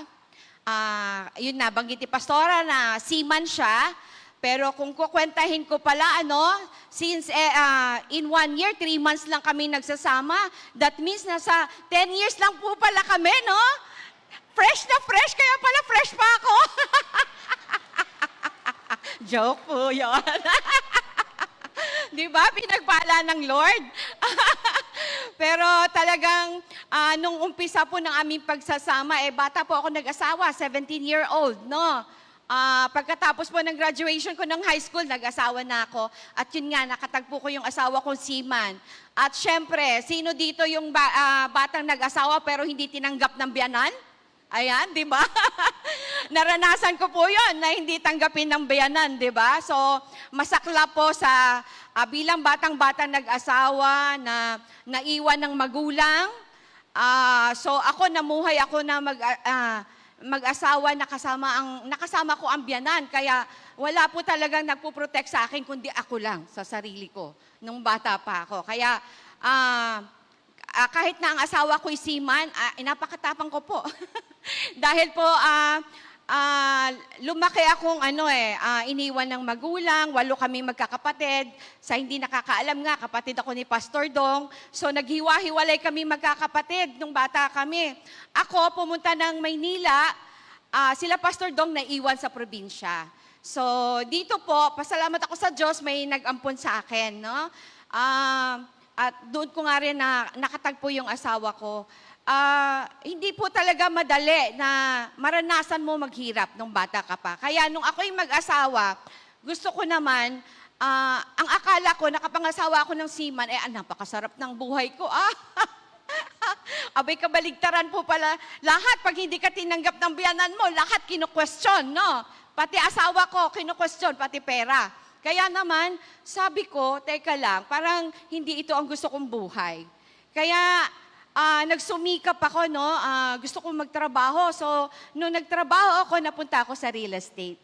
Nung napunta ako sa real estate, dito ko naman naranasan talaga na halos dumampot na lang po ng pera, no? Kasi ang market ko po is Ayala Alabang lang naman. Alabang Hills, Parañaque. So, mga big time po doon, ano? Kaya kung ikay makakomisyon, pwedeng milyon. Di ba? So, ang asawa ko seaman, ako naman po'y kumikita. Kaya sa tingin nyo, kung kumikita ang asawa at kumikita rin naman si husband, sa tingin nyo ba may peace? Wala pong peace, di ba? At yun po talaga ang nakalimutan ko. Yung sabi sa Bible, di ba? Submit to your husband as to the Lord. Yun po ang nakalimutan ko po talaga. Dahil, sa hirap na dinanas ko nung bata ako, ayaw kong sumunod sa asawa ko. Kasi mas mahalaga sa akin ang pera. nung araw po talaga, mas mahalaga siya. Kaya sabi ko, teka muna, ayaw ko nang balikan yung aking kahirapan. Kaya gusto ko naman yung kasaganaan. Kaya naman po nung ako'y kumita, left and right din ang pamimili ko ng bahay. Di po ba? Dati wala kaming bahay, nakatira kami sa squatter. Ngayon po nasa subdivision. Wala na kami sa gilid ng subdivision. Nasa loob na po kami ng subdivision. Di po ba? Ang galing ni Lord. Dati wala kaming kotse. O ngayon, sobra na sa kotse. Di po ba? Ganun magpala ang Panginoon. Pero yun na nga, may nakalimutan po pala ako, to submit my husband. Salamat sa Diyos dahil dumating ang kapatid ko, galing Isabela, dumating sila sa Parañaque para pala ako'y abutin. Di ba? Pumunta ang mama ko sa bahay namin, ang sabi, Day, puntahan mo yung kapatid mo. Alam mo ba yung kapatid mo, pastor na? Hindi ko pa Hindi ko po alam na pastor na yung kapatid ko. Wala po talaga kaming relasyong magkakapatid. Kasi po, sa iba-ibang tao po kami lumaki. Kaya sabi niya, dalawin mo naman, dalawin mo naman. So, nung minsang dinalaw ko siya, syempre po, nasanay tayo sa malaking simbahan. Nung dinatnan ko sila, Pastor Dong, maliit na opisina. Tapos, less than 20 lang yata sila. Church na daw yun. Sabi ko, ano ba yan? Diba? Pero hindi. Alam niyo po ba, doon ko narinig yung mensahe ng Panginoon na nagpabago ng buhay ko. Amen? Praise God. Talagang, alam mo yun, sabi nga, stronger together. Doon ko naisip na kailangan pala sa mag-asawa ang Diyos. Diba? Para kayo maging strong, kailangan talaga ang Diyos sa gitna ng mag-asawa. Amen? Salamat sa kapatid ko. Salamat kina pastora na talaga nagtiyaga sa akin. Dati po, ang tigas-tigas po ng loob ko. Pero kaya palang palambutin ng Diyos ang batong puso. Amen? Amen. Diyos lang pala talaga ang may kaya. Alam nyo, kahit na kapatid ko yan, kung hindi salita ng Diyos yan, hindi ako maniniwala. Bakit? Kilala ko siya di ba? Nakasama ko siya nung bata kami. Pero salamat sa Panginoon, sa salita ng Panginoon, na kaya pala talagang baguhin ang ating buhay. Ang buhay natin na mahirap, kaya niyang paunlarin. Amen? Kayang-kaya niyang baguhin ang ating sitwasyon. Kaya nga sa Kapit Pandesal kami, kasi po may araw-araw kaming Kapit Pandesal sa Hub of Christ Church. Talaga pong mahihirap yung pumupunta. Pero alam mo, talagang ang laki kong patotoo. Nasabi ko, alam mo, yung kalagayan mo, dati dyan din kami. Pero ang Diyos ang nagbago ng buhay namin. Amen! Amen! Kayang-kaya talagang baguhin ng Panginoon. May pagsubok ba? Ang dami pong pagsubok. Ang asawa ko po ngayon ay isa ng paralyzed at may Parkinson. Pero, aangal pa ba ako sa Diyos? Sa ginawa niyang kabutihan sa buhay ko? Amen? Amen? Ang anak ko ay nasa Amerika. Ang isa ko pang anak ay tapos na rin ang pag-aaral at may trabaho na din. Sabi ko, Lord, baliwala itong nararanasan ko ngayon. Diba? Parang sa akin, parang simple na lang siya. Dahil lahat naman ng buhay natin, ang Diyos ang may hawak. Kaya sa Kanya ako nagtitiwala. Amen? Sa Kanya lang ako nagtitiwala, wala nang iba. Alam ko, ang Diyos ang may hawak ng lahat ng sitwasyon ko, lahat ng pagkakataon at sa lahat ng panahon.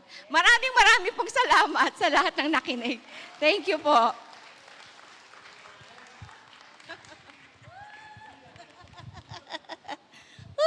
Palakpan natin ang Diyos. Nako, unang kakilala ko dyan, first time ako dinala ni Pastor Dong. Siya, dadalhin kita sa ate ko, ang asawa niya, Siman. First time ako dinala ni Pastor Dong. Akala ko magpapasalamat dahil may nagkagusto sa kapatid. Sabi ba naman sa akin, alam niyo ba pinapasok niyo? Alam mo ba, galing kami sa Isabela, napakalayo. Akala ko bibigyan kami ng napakalaking halaga. Dahil magpapakasal kami ni Pastor Dong, inaway na ako, kulang pa pamasahe binigay sa amin. Tapos, pag pupunta ka sa bahay niya dati, merong schedule. A, B, C. Wala kami sa listahan hanggang C. Nasa D. Hindi. Bahala ka. Hindi niya kami inaasikaso nun. Sabi ko, Lord, ito pala yung sinasabi mo, ba't ako kailangan ni Pastor Dong? Sabi ng Diyos sa akin, kailangan ka ni Pastor Dong. So I have to figure it out. Ba't kaya? Gustong gamitin ng Diyos si Pastor Dong. Hindi siya magamit. Kasi ang nanay niya, sugarol. Ang mga kapatid niya, kanya-kanya sila. Ang tatay niya may pamilyang iba, may anak na 5. So, gustong gamitin ng Panginoon si Pastor Dong. Wala siyang strong support sa family. Kaya sabi pala ng Panginoon sa akin, kailangan ako ni Pastor Dong. Sabi ko naman, ba't naman ako? Palalakasin siya ni Lord. Ako lalakas ba? Binigyan ako ni Lord ng regalo, hindi man lang nakabalot, wala man lang balot-balot, wala, surprise! Wala naman. Tapos yung nanay niya, nakita ko ng nanay niya, ay, ako maging manugang ang Ilocano. Oh, gwapo ng anak nito. Wala silang pasasalamat. Sabi ng mga Ilocano, kung babainda, hindi sila marumaya. Grabe ang inabot ko sa pamilya ni Pastor Dong. Kaya pag kayo nakikita ko silang binabago ng Diyos, isa-isa, sabi ko, Lord, matatapos na ba yung role ko kay Pastor Dong? Kasi una, kailangan ako ni Pastor Dong. Ngayon, halos lahat sila kompleto na eh. Yung kapatid ni Pastor Dong sa Abu Dhabi, naabot na namin, na born again na. Yung kambal niya na isa, naabot na rin. Yung isa niyang kapatid nasa Qatar, unti-unti naaabot na din. Yung nasa Dumaguete, na kapatid niya, nag-church na rin. Sabi ko, Lord, ano pa kaya ang role ko dito? Meron pa pala akong role, hindi na sa pamilya niya, para sa inyo. Yeah. Stronger together. Alam niyo, ang sarap marinig yung mga ganitong patatoo. Isipin mo, every 3 months mo lang makita asawa mo. Tapos, ang matindi, hindi niya naikwento, nag-retired. Diba? Wow, retired na. Magsasama na sila, maglilingkod. Na paralitiko. Tinitignan ko yung hipag ko. Ate, okay ka lang. Minsan wala siyang katulong. Ate, ikaw ba talaga yan? Alam mo ngayon, ako nagtatanggol sa kanya. Oy, na born again talaga yan. Sa akin kayo maniwala. Hindi sila maniwala, iba niyang kapatid, born again yung ate nila. Sa akin kayo maniwala, born again talaga yan.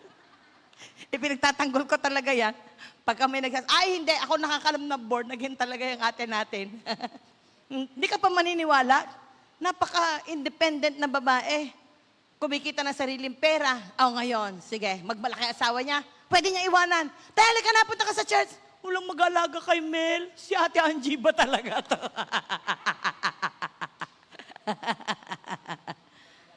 Stronger together. Etong matindi niyang statement. Di niya alam, nagmamasid ako sa mga sinasabi niya eh. Sabi ko sa kanya one time, Tek, marami ka namang property. Let your money work for you. Benta mo isang property, kumuha ka ng 2, kahit magbayad ka ng 20,000, 30,000, mag-aalaga kay Kuya Mel, para ikaw ay maglingkod.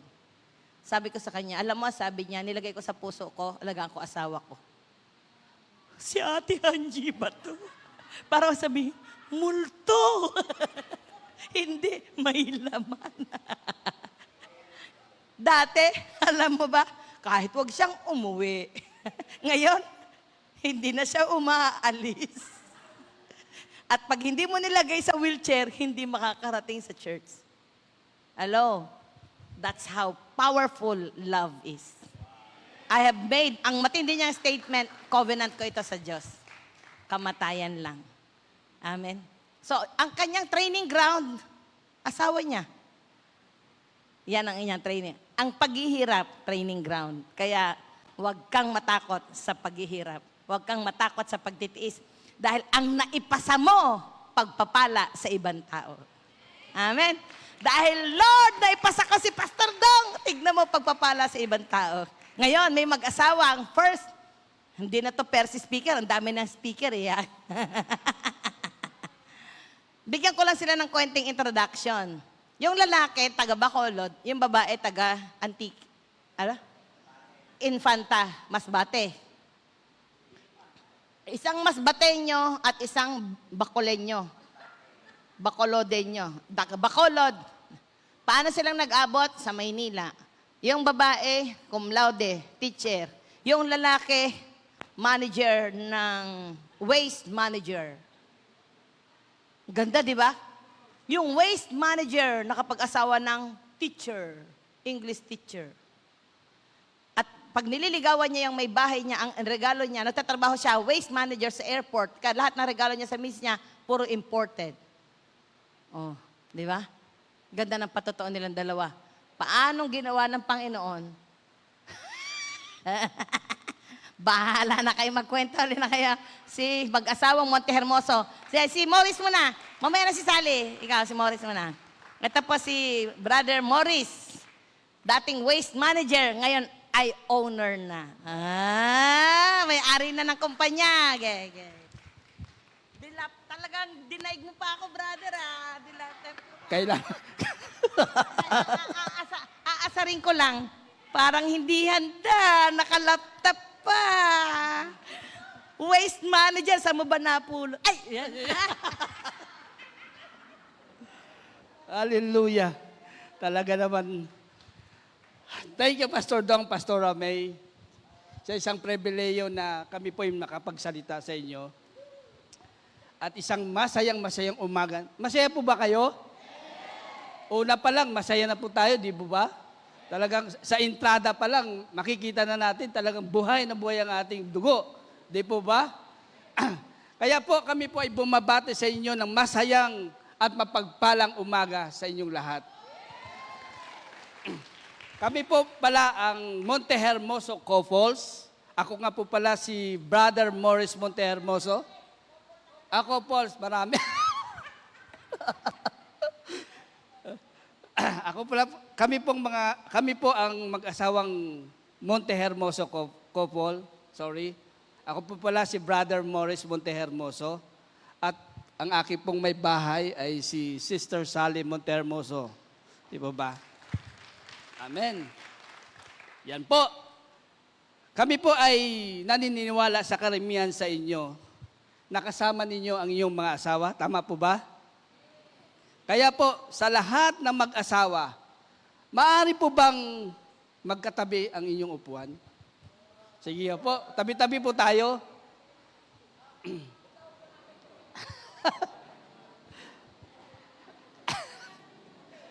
Sige po, kung wala katabi, si Lord na lang katabi ninyo. Hallelujah. At katabi na ninyo yung mga partner, mga tatay, mga mister. Sige nga, tapikin niyo ang inyong mga asawa. At sabihin yung, kamusta na po kayo? Kamusta ka naman? Sorry. Ayun. Ngayon naman, mga misis, tapikin ninyo ang inyong mga mister. Sige po, tapikin nyo. At sabay tanong, masaya ka bang kasama ako?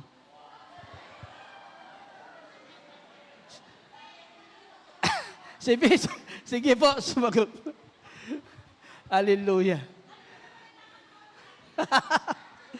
Siyempre ako din. Masaya rin ako, nakasama ko ang honey, my love, sweet ko. Yeah. Yan. The power of togetherness. Ang aming itatapik. Sabi na sa Genesis chapter 2 verse 18, Then the Lord God said, It is not good for a man to be alone. I will make a suitable companion to help. Matapos gawin ang lahat ng ito, Sinabi ng Diyos, hindi mabuti ang mag-isa ang tao. Tama po ba? Bibigyan ko siya ng isang angkop na makakasama at makakatulong. Kaya yung bungad ni Pastor Rami, talaga naman powerful eh. Stronger together eh. Di ba? Kasi hindi mainam na ang isang mag-asawa o isang tao ay malungkot. At yun ang nakita ng Diyos. Di po ba? Kaya nga sabi niya, hindi mabuti ang mag-isa ang tao. Bibigyan ko siya ng makakasama at makakatulong. Di po ba? Ang tanong, ano ang binigay ng Diyos sa atin? Isang angkop na makakasama at makakatulong. Sabi nga, suitable companion to help. Dahil suitable yan sa iyo, angkop siya sa iyo, magdadala yan sa iyo ng alin? Kalakasan. Di po ba? At yun po ang disenyo ng Diyos. Magbibigay tayo ng kalakasan sa isa't isa. Lalo higit ang babae. Kasi alam natin, ang babae ay mahina.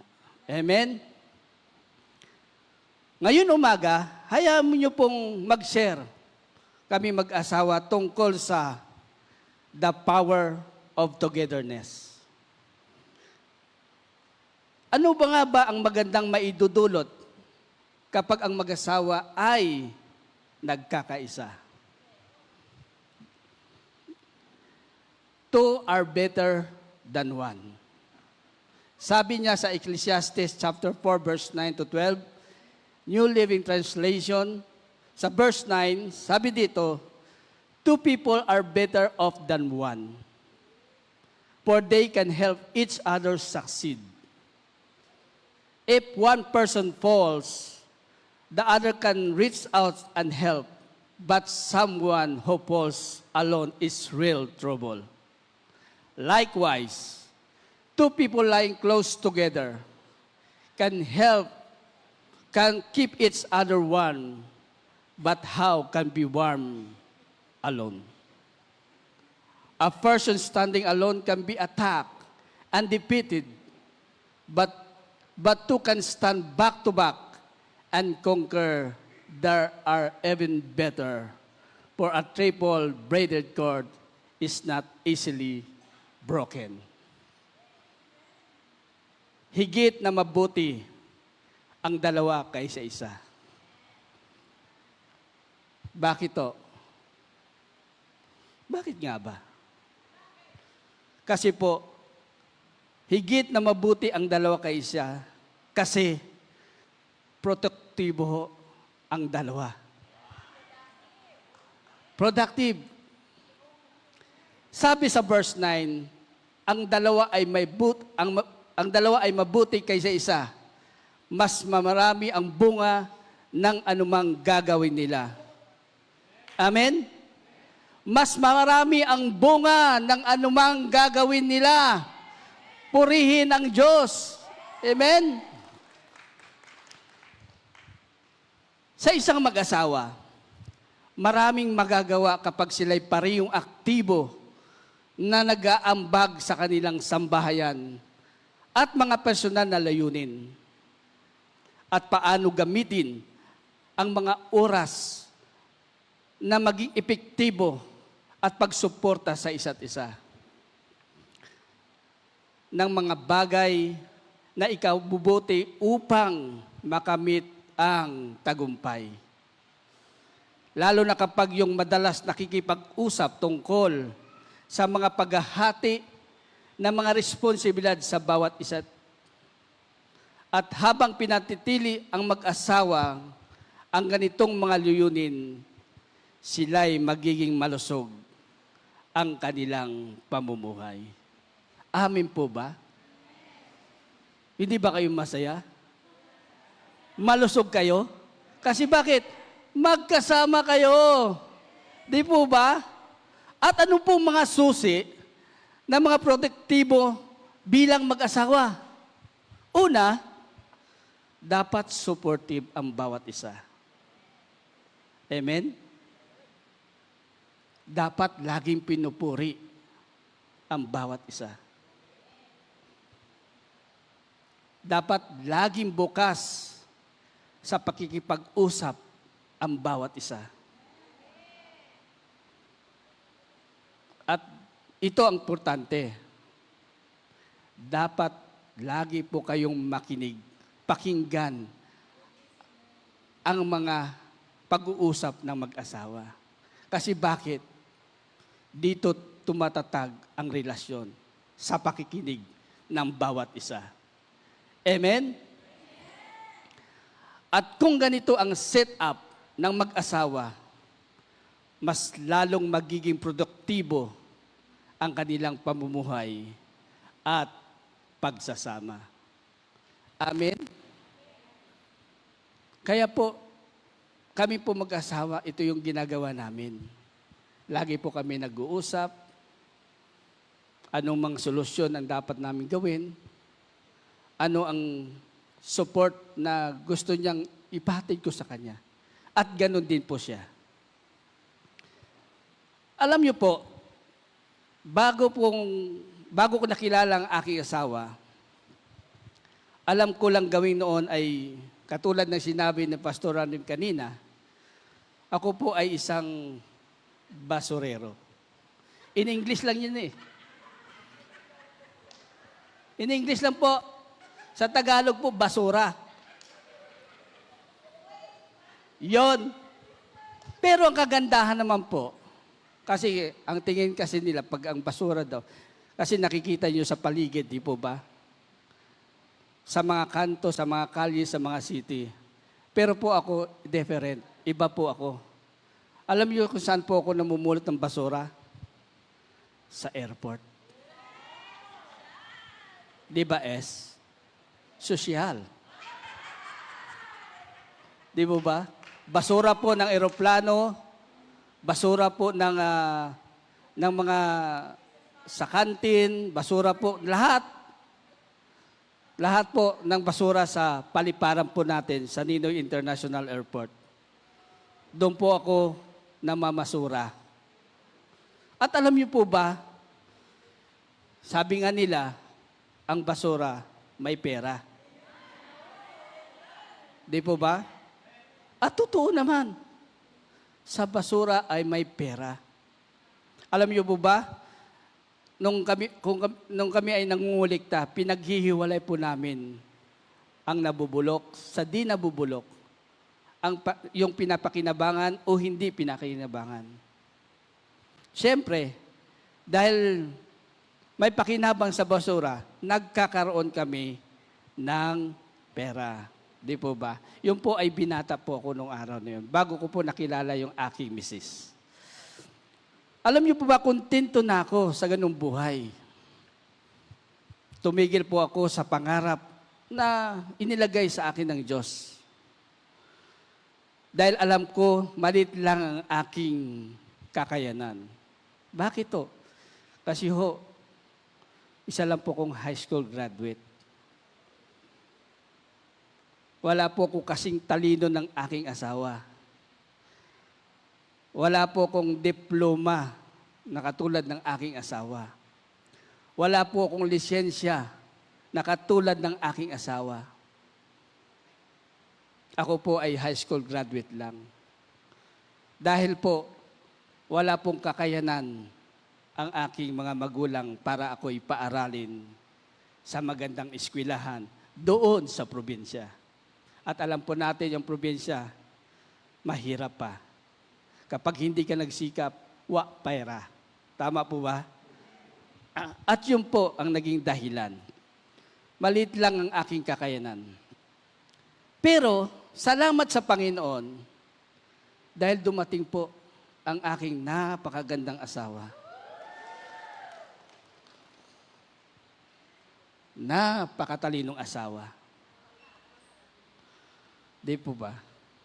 Dumating siya sa buhay ko at ang una niyang tinuro sa akin, ipinaunawa niya sa akin na mayroon pang bukod mayroon pang gagawin ang Diyos bukod sa aking nakasanang pamumuhay. At tinuruan na po ako ng aking asawa na mangarap ng mas malaki. Sabi niya, hindi habang buhay, ganyan ka. At totoo naman. At sabi niya, maghanap ka ng trabaho. Wala na po ako sa basurin noong araw. Sabi niya, maghanap ka. Kasi sabi niya, may pangarap ang Diyos sa iyo. At yung nadidiscern niya na mayroon gagawin ang Diyos sa buhay namin. At nakahanap nga ako ng trabaho. Level up po. Basurero sa airport.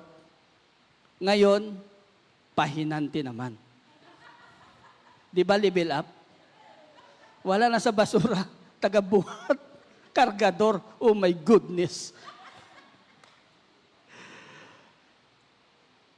Pero napakaganda naman po, dahil hindi naman po nalalayo yung pagbubuhat ko. Dahil po, ang napasukan kong company ay isa pong freight forwarding. Di po ba hindi nagkalayo? Kasi yung mga freight forwarding, nagtatrabaho din po yan sa aeroplano. Nagkakarga din po yan ng mga kargamento sa aeroplano. So hindi rin po nalalayo. Ganon kabuti ang Diyos. Hindi niya ako pinahihiwalay doon sa paliparan. Sabi uli ng misis ko, nung ako po ay nakapasok na sa freight forwarding bilang pahinante, ang misis ko makulit yan. Hindi yan tumitigil. Sabi niya, pag-aralan mo yung mga ginagawa ng mga tao sa loob ng office ninyo. At ilista mo yung mga ginagawa nila at ipamiliarize mo yung mga code ng mga destination ng iyong pinapadala sa iba't ibang bansa. At anong mga pangalan ng mga eroplano na inyong gagamitin. At dito kong masusing sinunod ang aking asawa. Masunurin po ako. Kasi bakit? Sa pagsunod, mayroong pakinabang. Sa pagsunod, mayroong tagumpay. Di po ba? Amen? At unti-unti nga po nag-level up ang aking buhay. At hindi ko namamalayan na yung tinuturo sa akin ay naging madali na lang sa akin.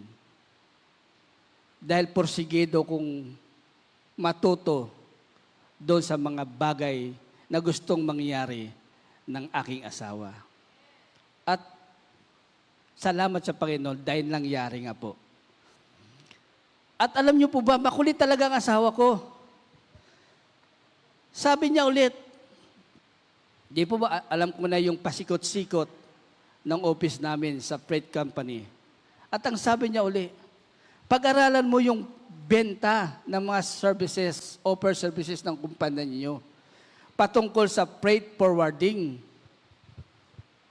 Alam niyo po ba, dahil doon, sa aming pagnanais, natuto kami, natuto ako bilang isang assistant sales manager. Tingnan niyo po ang ginawa ng Diyos sa buhay ko. From basurero, from kargador, ba't nalaktawan? Ang dami naman nilaktawan. Bakit assistant sales manager agad? Ganon ang maghimala ang Diyos sa buhay ng tao. Level up. Hindi na yung kung saan ka dadaan. Pag sinabi ng Diyos, ito ka, ito ka. Amen? Kaya true enough, nag-level up nga ako. At alam niyo po ba, naging freelancer ako sa isang kumpanya, sa isang freight forwarding sa Makati City bilang isang assistant manager. Kalain nyo, Makati City, sosyal. Mga tao, Akala mo pag nagbihis talagang bongga sisyo. Eh sabi ko, Lord, dito pa talaga ako pinoposisyon mo? Kahit ako mismo nagtatanong eh. Eh siyempre, anong manong kalamalayan ko? Pero dahil mabuti ang Diyos, dahil may pinapagawa sa sayo, sinusunod ko. Amen? At dahil kami pong mag-asawa ay lagi nag-uusap, pinag-aaralan po namin yung pagpaplano sa aming buhay.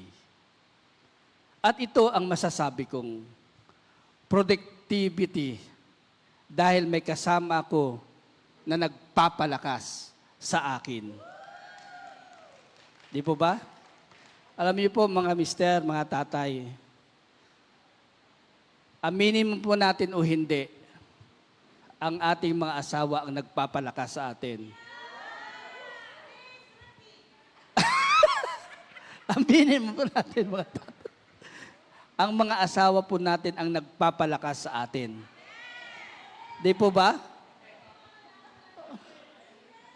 Kaya nga sabi ng Panginoon una pa lang sa Genesis chapter 2:18, hindi mainam ang lalaki ang nag-iisa. Di po ba? Kaya sabi ng Diyos, nakita kong kalungkutan ng lalaki. Di ba? Kaya ibinigay sa atin yung ating mga asawa. Tiisin nyo na.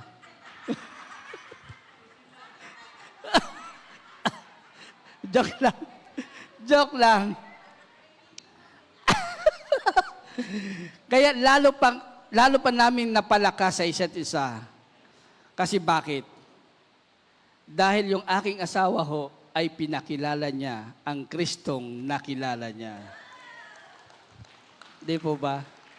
Sikreto pala yun ng mag-asawa na kasama si Kristo. Amen? Higit na mainam ang dalawa kaysa isa. Di po ba?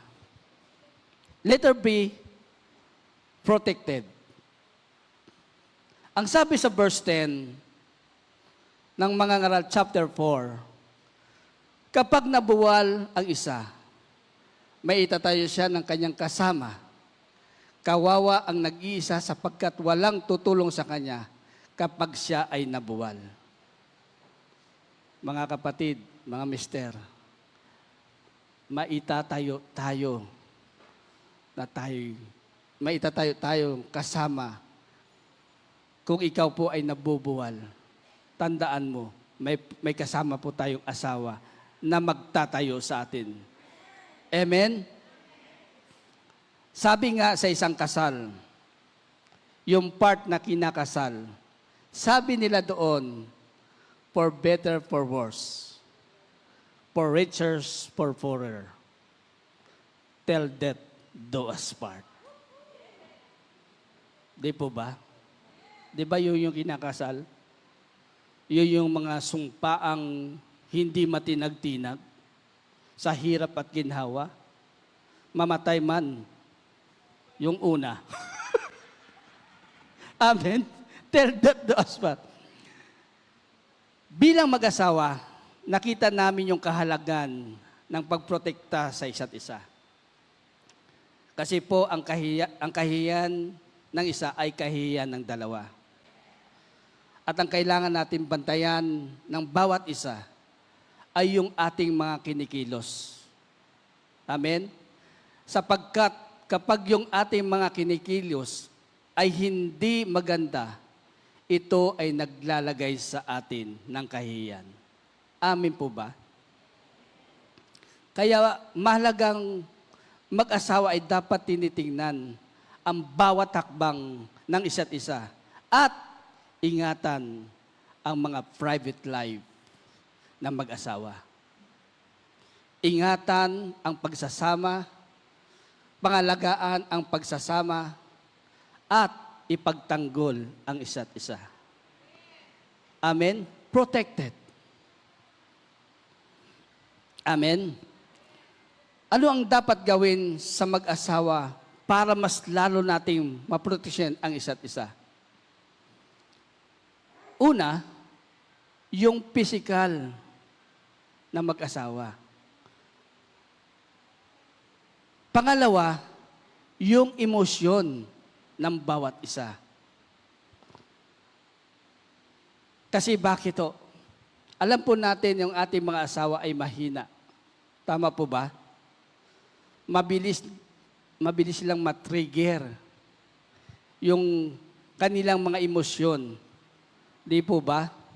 Lalo kapag dumadaan sila sa sitwasyon na napapanghina nila sa kanila.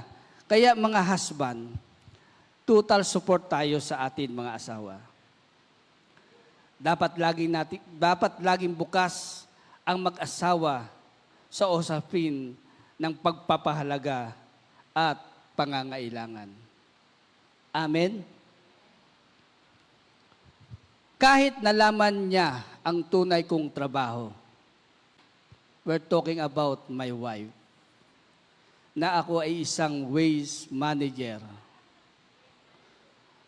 Hindi niya po ako ikinahiya.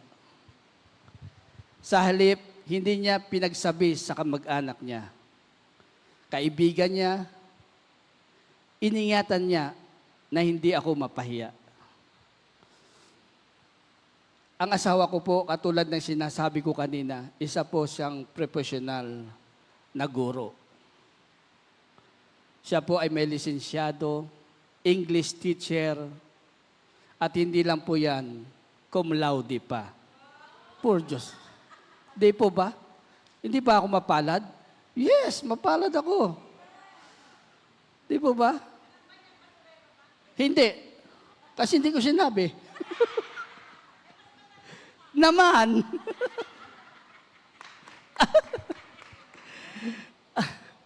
Kaya naman, ganun din ako sa kanya. Dahil po siya ay teacher, iningatan ko po siya yung kanyang mga kahinaan, lalo na sa aking kamag-anak din. Pinoteksyon namin ang isa't isa. Ganun po kami. Nagpoprotektahan sa isa't isa. Ano man mga problema na aming kinakaharap, ito'y aming sinusolusyonan na magkasama. Kaya, protected kami. Higit na mainam ang dalawa kaysa isa. Letter C. Power up. Nasusundan niyo po ba? Ang sabi sa verse 11, chapter 4 ng mga ngaral, kung malamig ang panahon, maaari silang magtabi sa higaan upang parehong mainitan, ngunit saan siya kukuha ng init kung nag-iisa? Mapainit ang isa't isa sa pagsunod sa kalooban ng Diyos. Mahalaga sa mag-asawang palakasin ang isa't isa sa pamamagitan ng pagbibigay ng mga inspirations word para maboost lalo ang isa't isa. Ano po itong mga inspirations word na dapat natin na mag-asawa? Una, showing genuine understanding. Expressing gratitude for her effort. Malaki man yan o maliit. Initiating physical intimacy like yakap, halik, to show the love and connection. Encouragement and positive feedback. Recognize and celebrating his success. Amen? Si Mrs. ang ginamit ni Lord upang matutunan ko ang pagkakaloob sa ating Panginoon. Lalo na yung tithes. Dati ho, kini-question ko, kapag nagbibigay siya ng malaki para sa tithe, tapos ako tipid ng tipid sa gastos, sa mga pangailangan sa bahay, ay, nawiwindang ako. matagal na panahon niyang pinaunawa sa akin.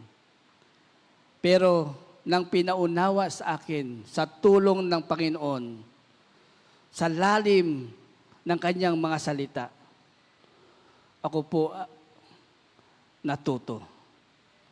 Hindi na po naging pabigat sa akin.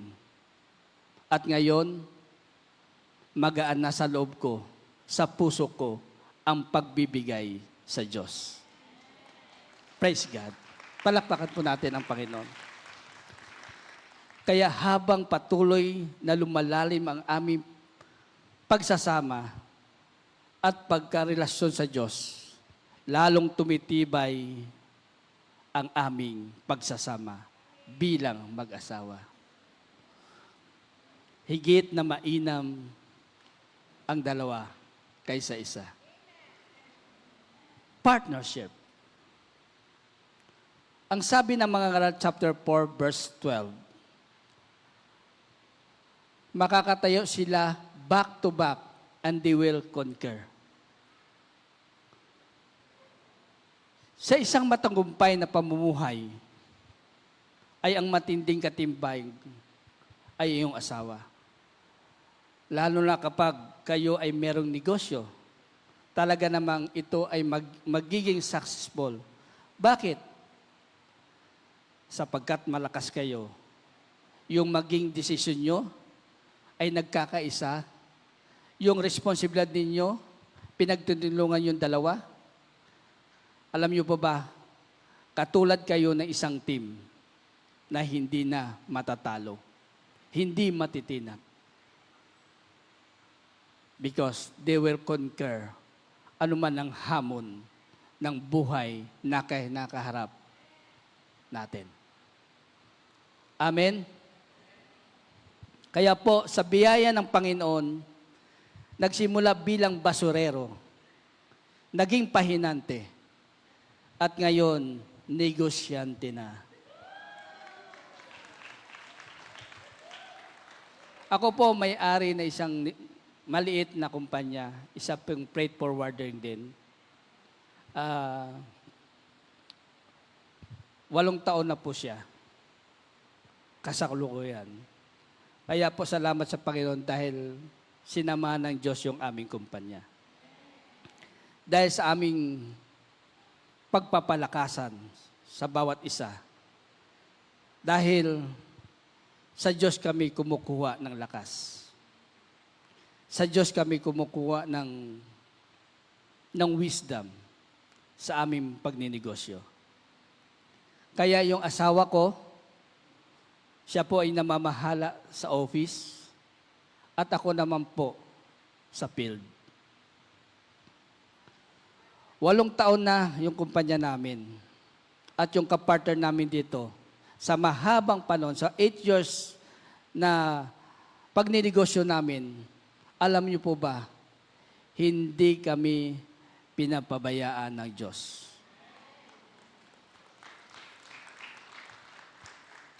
At lalo po kaming pinapagana yung aming kumpanya. Amen? Kaya ho, ang pinapangarap ko, kasi di po ba, galing po ako sa probinsya, ang akin natapos lang po ay high school. Alam niyo po ba, yung pangarap ko na makapag-aral sa magagandang eskwelahan, alam niyo po ba, ang aking anak na, ang aking mga anak, ang siyang nag-aaral sa international school. At hindi lang po yan. Kasama namin sila sa paglilingkod sa Panginoon. Kasama namin sila na nagpapagamit sa kaharian ng Diyos. At ito ang good news. Kasama din namin sila sa misyon. Hindi lang po sa lokal, maging sa abroad. Amen? Ganon kahiwaga ang Diyos kapag kumilos sa buhay na mag-asawa. Higit na mainam ang dalawa kaysa isa. ang pagsama-sama ay maraming pakinabang. Sapagkat hindi nilikha ng Diyos na mamuhay na walang kasama. Lahat tayo ay nangangailangan ng pag-ibig, tulong, at pagtataguyod ng mga kaibigan, pamilya, at kapwa mananampalataya. Purihin ang Diyos. Dakilain ang Diyos. Amen? Ngayon po, okay, tatawagan ko po muli si Pastor May. Salamat po sa inyong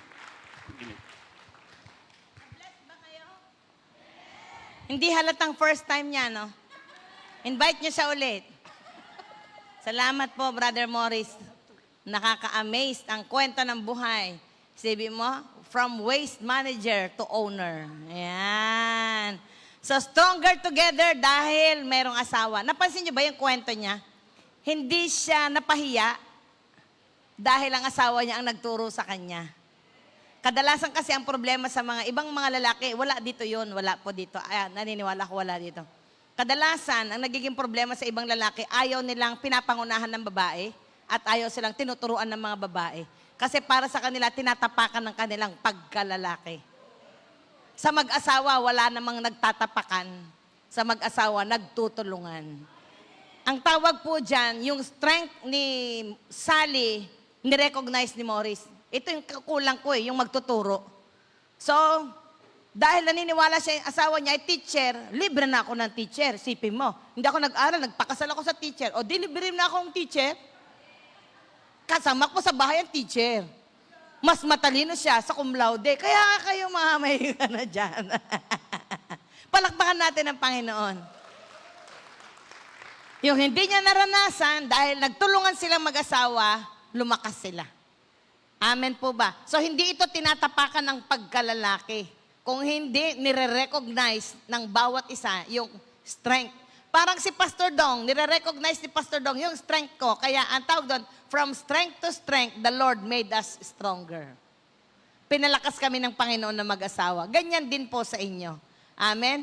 So, meron na tayong lunch. Tinatanong ko si Pastor kanina, anong gagawin? Dahil yung kay Zali, para wag siyang mabitin, ang ganda po ng message nilang mag-asawa, itutuloy mamaya itutuloy ito ni Zali. So, hindi ko alam kung anong gagawin na ni Sir, Pastor John. Halika na dito, Pastor John. Tapos itutuloy po natin mamaya. Amen. Buffet style po tayo kaya pwede po, siguro para by order ay nasa likod muna po mauna and then una lang po. Tapos po yung ating mga guest ay bahala na po ang ating mga Marta. Sige tayo may manalangin para sa pagkain natin at diba, kung paano tayo nabusog sa Word of God ay mabusog din tayo sa ating lunch for this morning. Salamat po Panginoon sa napakagandang mga mensaheng amin narinig na.